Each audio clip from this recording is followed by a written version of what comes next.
पत्रे आनी आमचे रुफिंगूय सिस्टम ती ऑलमोस्ट 30 वर्सां पयलींची सामकी वीक जाल्ली आसा आनी आमी ऑलरेडी एस्टिमेट करून टेंडरूय केला आनीक एक्सपेंडिचर सँक्शन येवपाचें उरलां. आमचें सारकें पुरेपूर लक्ष आसा तेजेर. एकदां एक्सपेंडिचर सँक्शन येना फुडें पावस काबार जायना फुडें काम चालू जातलें. तिनूय स्टँडाचें आमी टेंडर केल्लें आसा एक बरोबर. It is a one tender. So तें एक्सपेंडिचर सँक्शन येना फुडें म्हणजे टेंडर जावन एजन्सी सगळी फायनल जाल्ली आसा. फक्त एक्सपेंडिचर सँक्शन येना फुडें ऑर्डर दिवन काम चालू करपाचें उरलां, इतलेंच उरलां. सो केन्ना घाल्लो टेंडर आतां? ऑलमोस्ट अबावट 3-4 म्हयने जाले टेंडर जावन. सो हे सगळे रुफींग पयलींचे सगळे पयलींचे? हे सगळे पयलींचे 25 ऑलमोस्ट 27 वर्सांचे पयलींचे रुफींग ते.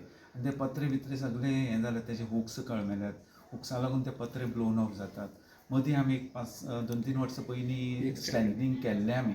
आनी हेजे पयलीं आमी फिफा वर्ल्ड कपा वेळार 2022 एक स्टँड आमी टोटल रिप्लेस केला with new one. West stand total replace केला विथ अबावट 3.5 काय 4 कोटीचे.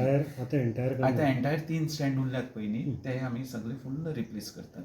ताका लागून टेंडर केला आनी एक्सपेंडिचर सँक्शन येना फुडें आमी रोखडेंच काम स्टार्ट करतात.